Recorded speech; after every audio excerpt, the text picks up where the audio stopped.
या मालिकेच्या आजच्या भागामध्ये प्रिया पारूला कॉल करते. पारूला कॉल करून प्रिया आता सांगायला लागते, पारू कोण तुमच्यावरती जबरदस्ती केलंय? कुणी हे सगळं केलंय का? पारू सांगते, हे बघा प्रिया मॅडम, त्याच्यावरती जर का आदित्य सरांचे साईन आहेत तर ते साईन खरे आहेत. तुम्ही उगाचच काहीही विषय वाटून घेऊ नका. प्रिया म्हणते, म्हणजे पारू तुला प्रॉपर्टी हवे? पारू सांगते, हो, कारण ते सगळं माझ्या नवऱ्याचं आहे. देवी आईने स्वतः ते माझ्या नवऱ्याच्या नावावरती केलेलं आहे आणि माझ्या नवऱ्याच्या नावाची प्रॉपर्टी मी अशी कुणालाही मिळवू देणार नाही आहे.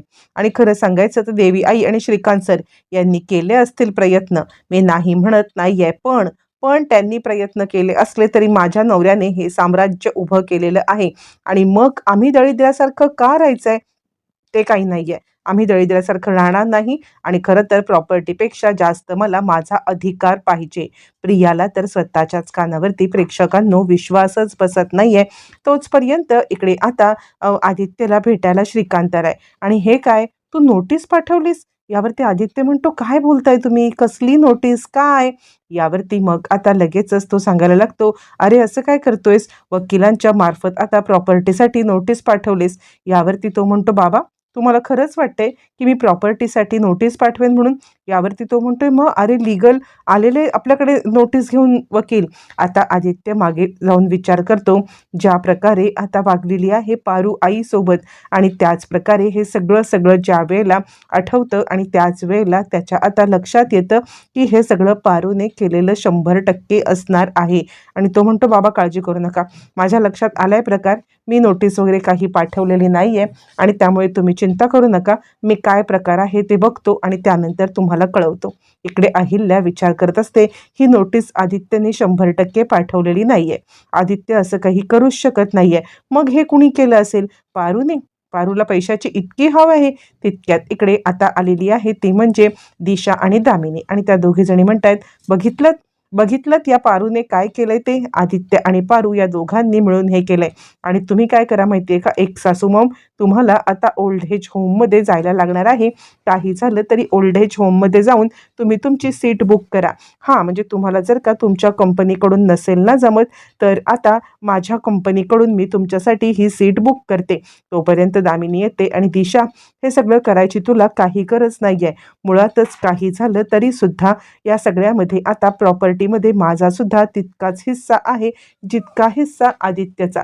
मला सुद्धा प्रॉपर्टी मिळालीच पाहिजे, कारण या प्रॉपर्टीला उभं करण्यासाठी माझ्या नवऱ्याचं सुद्धा तेवढंच योगदान आहे. असं म्हणत आता इकडे दिशा आणि दामिनी दोघी मिळून अहिल्याला भडकवत आहेत. अहिल्या निघून गेली. रागारागात अहिल्या निघून गेल्यावरती मग दिशाला दामिनी सांगते, बघितलंस कसं मी बोलले? अगदी बरोबर बोलले ना, पद्धतशीररित्या बोललेली आहे ना मी. यावरती दिशा म्हणते, तुम्ही इतक्या मूर्ख आहात ना, कधी काय बोलावं तुम्हाला कळतच नाहीये. आणि म्हणूनच आत्ता मला कळलं की मोहन काका तुमच्यापासून लांब का राहतात, ते बराच वेळ बाहेर का असतात. यावरती मग दामिनी म्हणते, तेच तुला पण लागू होतं. परितोष सुद्धा आता कुठे इथे राहतो? परितोष सुद्धा बाहेरच राहतो की. असं म्हणत दोघी एकमेकींच्या कुरघोड्या करत असतात. फायनली दोघींच्या मध्ये भांडणं होतात. इकडे तोपर्यंत आदित्य आलेला आहे आणि पारू, तू मुद्दाम केलंस ना हे सगळं? तू मुद्दाम पाठवलीस नोटीस आईला? यावरती पारू म्हणते, हो मी पाठवली नोटीस. यावरती तो म्हणतो, तुला नोटीस पाठवायची गरजच काय होती? का तू ही नोटीस पाठवलीस? यावरती ती म्हणते, का नाही पाठवणार? मला माझा अधिकार पाहिजे. या गरिबीत चढण्यासाठी मी नव्हतं हे सगळं केलं. यावरती आदित्य म्हणतो, काय? तुला पैसा पाहिजे? पारू म्हणते, हो. यावरती आदित्य म्हणतो, पण मग दुसऱ्याच्या जीवावरती का पैसा पाहिजे? आपल्या मनगटात दम आहे, आपण कमवू ना आपला पैसा. असं म्हटल्यावरती पारू म्हणते, कधी? म्हातारं झाल्यावरती? मला म्हातारं झाल्यावरती हे सगळं नको आहे. मला आता या सगळ्यामध्ये लवकरात लवकर प्रॉपर्टी पैसा हवे. आत्ता हवे प्रॉपर्टी पैसा. आणि काय हो, तुमच्या देवी आईंनी माझा अपमान केला, त्यांनी किमान माझी माफी तरी मागितली का? असं म्हणत पारू आता अद्वा बोलती आहे आणि आदित्य विचार करतो आणि तो म्हणतोय, काय? ज्या पारूवरती मी प्रेम केलं ती ही पारू आहे? नाही नाही, ज्या पारूवरती मी प्रेम केलं ती ही पारू असू शकत नाहीये. आणि तो सांगतो, तुला आईची माफी पाहिजे? असं म्हणत आदित्यला जरा जास्तच प्रेक्षकांना धक्का बसलाय. इकडे दामिनी विचार करते, नाही नाही, ही सगळी प्रॉपर्टी आदित्यच्या नावावरती जायच्या आधी मला माझा हिस्सा काही करून घेतलाच पाहिजे, असं म्हणत मग आता ती आपल्या वकिलांना कॉल करते. हॅलो, म्हणजे अहिल्यादेवी किर्लोस्कर यांना नोटीस पाठवायची आहे. मी जी काही नोटीस तुम्हाला सांगते ती नोटीस त्यांच्यापर्यंत पोहोचली पाहिजे. यावरती मग आता वकील सांगायला लागतात, ठीक आहे, तुम्ही सांगा काय मजकूर असेल, असं म्हणत मग आता सगळा मजकूर अहिल्यादेवी किर्लोस्करला माझ्या नावावरती अर्धी प्रॉपर्टी करायला सांगण्याचा ती सांगते. इकडे आदित्य म्हणतो, तुझी इतकी हे आहे की तुला आईची माफी पाहिजे? अगं, आईकडून माफी पाहिजे? यावरती पारू म्हणते, काय सारखं आई आई आई तुमचं लागलेलं आहे. मला न एकदा माझी प्रॉपर्टी मिळाली की त्यांचं तोंड पण बघायला मी जाणार नाहीये. अजिबात त्याच्याशी काही देणं घेणं पण मला नाहीये. यावरती आदित्य म्हणतो, पारू तू असा विचार करतेस हा मी कधी विचार सुद्धा करू शकत नाहीये. मी ज्या पारूवरती प्रेम केलं ती पारू अशी नव्हती. हे काय चाललंय? यावरती पारू म्हणते, हे तुमची भाषणबाजी आहे ना, ही भाषणबाजी मला ऐकायची नाहीये. मला एकदा का प्रॉपर्टी मिळाली की त्या प्रॉपर्टी नंतर आता मला अजिबात कोणत्याही प्रकारे कोणतंही दुसरी काही गोष्ट नको आहे. बस झालं, एकदा प्रॉपर्टी मिळाली की झालं. यावरती आदित्य म्हणतो, ठीक आहे, तुला प्रॉपर्टी हवे ना, चल माझ्यासोबत चल. पारू म्हणते, कुठे? यावरती आदित्य सांगायला लागतो, चल तुला प्रॉपर्टी देतो, आईला सगळं सांगूया आणि प्रॉपर्टी नावावरती करून घेऊया, असं म्हणत तो आता पारूचा हात धरतो आणि त्यानंतर तो तिला अहिल्याकडे प्रेक्षकांनो घेऊन चाललेला आहे, जेणेकरून आता तिकडे काय तो सोक्षमोक्ष होईल. आदित्य आणि पारू दोघं जण अहिल्याकडे निघालेत. बरं, हे सगळं चालू असताना इकडे अहिल्याच्याकडे दामिनीने पाठवलेला वकील आलेला आहे. दामिनीचा वकील तिकडे येतो आणि अहिल्यादेवी किर्लोस्कर माझ्या क्लायंटने तुम्हाला नोटीस पाठवलेली आहे असं म्हणायला लागतो. त्यावरती अहिल्या म्हणायला लागते, तुमचा क्लायंट? तुमचा क्लायंट कोण? आणि अहिल्या नोटीस बघते तर त्या नोटीसमध्ये अर्धी प्रॉपर्टी आपल्या नावावरती करण्याची मागणी करण्यात आलेली असते. त्यावरती मग श्रीकांत म्हणतो, तुमचा क्लायंट तरी कोण आहे? यावरती तो आता सांगायला लागतो, मॅडम अहो या ना बाहेर. मग काय दामिनी देवी किर्लोस्कर या आता गॉगल लावून, खांद्यावरती पदर टाकून, हातामध्ये काळी पर्स घेऊन मोठ्या आता गावठी टेचामध्ये आलेल्या आहेत. आणि आता टेचामध्ये येऊन ती सोफ्यावरती मांडीवरती मांडी टाकत साऊथच्या अगदी ॲक्टरसारखी छानपैकी एकदम पोझिशन देऊन बसलेली आहे आणि एकदम बोटांचे चाळे करत सोफ्यावरती ती आता अहिल्याकडे पाहते. अहिल्या डोक्याला हात लावते, इकडे दिशा पण डोक्याला हात लावते. ह्या दामिनीला मी उगाचच मूर्ख म्हणत नाहीये.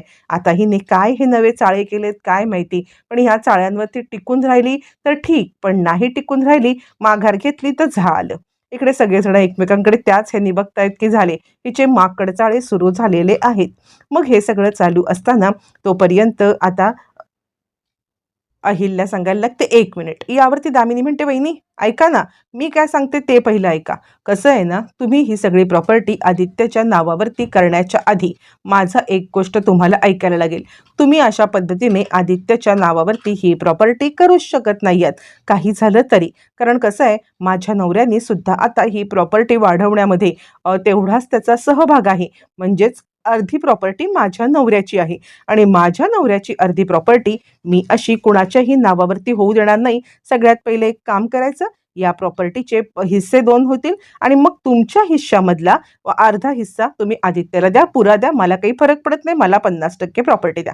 यावरती दामिनीला अहिल्या म्हणते, एक मिनिट, आणि वकील साहेब तुम्ही कुठच्या फर्मकडून आला तो? यावर तो म्हणतो, मी किर्लोस्करांच्याच इथे काम करतो. यावरती मग आता अहिल्या चिडते आणि आदित्य हे आपल्याच इथे काम करतायत आणि आपल्यालाच नोटीस पाठवतायत, आत्ताच्या आत्ता यांचं आता रेजिग्नेशन लेटर तयार कर, यांना टर्मिनेट करून टाक आपल्या इथून, असं म्हटल्यावरती तो म्हणतो, ओ मॅडम नाही नाही नाही, मला नका काढू. अहो असं काय करताय? अहो मी काय सांगतो ऐका ना, ह्या दामिनी मॅडमने मला सांगितलं तेवढंच मी केलं. नाही नाही, मी हे केस मागे घेतो, मला काही माहीत नाही आहे ह्यातलं. दामिनी मॅडम उगाच मला सगळं अडकवलं तुम्ही. यावरती मग आता नंतर लगेचच सांगायला लागते अहिल्या, ठीक आहे, मी आत्ताच्या आत्ता श्रीकांतला फोन करते आणि श्रीकांतला फोन करून सांगते की दामिनीला प्रॉपर्टीतला हिस्सा पाहिजे आणि त्यानंतर मग श्रीकांत घेईल काय निर्णय घ्यायचा तो. दामिनी आता स्वगत करत म्हणते, अरे बापरे, ह्याला मोहनला फोन केल्यावरती खूप मोठा गोंधळ होईल. मोहनला फोन केला तर आता मोहन काय सांगेल की सगळी प्रॉपर्टी वहिनी तुमच्या नावावरती ठेवा, म्हणजे उरली सुरली आशा पण निघून जाईल. काय करू काय करू? वहिनी साहेबांची पटकन माफी मागून आता मोकळी होते आणि ती सांगायला लागते, वहिनी साहेब अहो वहिनीसाहेब नाही नाही, माफ करा माफ करा. अहो माझं डोकं मध्ये मध्ये फिरतं, तुम्हाला माहिती आहे ना. माझं डोकं असं फिरलं की काहीतरी अशा गोष्टी करते मी. माफ करा मला. असं म्हणत ती माफी मागायला लागते. त्यावरती मग आता इकडे दिशा डोक्याला हात लावते. काय बाई आहे ही, म्हणजे आत्ता तर इतकी मोठ्या टेचामध्ये बोलली की मला प्रॉपर्टी हवी, लगेच माघार घेतली. जरा टिकून राहिली असती आपल्या स्टँडवरती तर कदाचित मला ही गंमत बघता आली असती. बरं, हे सगळं चालू असताना आदित्य तिकडे आलेला आहे आणि आई थांब असं म्हटल्यावर ती दिशाला लगेचच आता दुसरा एक हे मिळालेला आहे. दिशा लगेच खूपच खुश होते आणि आदित्य पारू आले म्हणजे प्रॉपर्टी संदर्भात काहीतरी बोलायला आले असतील म्हणून खूपच खुश होते. आणि त्यानंतर मग आता ती येते. आदित्य म्हणतो आई मला तुझ्याशी बोलायचंय. यावरती मग लगेचच सांगायला लागते, दिशा बघितलात बघितलात मी तुम्हाला म्हटलं होतं ना की ह्या दोघांना फक्त पारूलाच नाही तर आदित्यला सुद्धा आता प्रॉपर्टीचा हाव आहे. आला ना तुमचा मुलगा तुमच्याकडे प्रॉपर्टी मागायला. बघितलत ना अहिल्यादेवी किर्लोस्कर, तुमच्या मुलांच्या मध्ये प्रॉपर्टीची किती हाव आहे ते. आता आदित्य तिकडे आलाय खरा, पण त्यानंतर आदित्य काय बोलणार, नक्की काय घडणार, येणाऱ्या भागातच कळणार.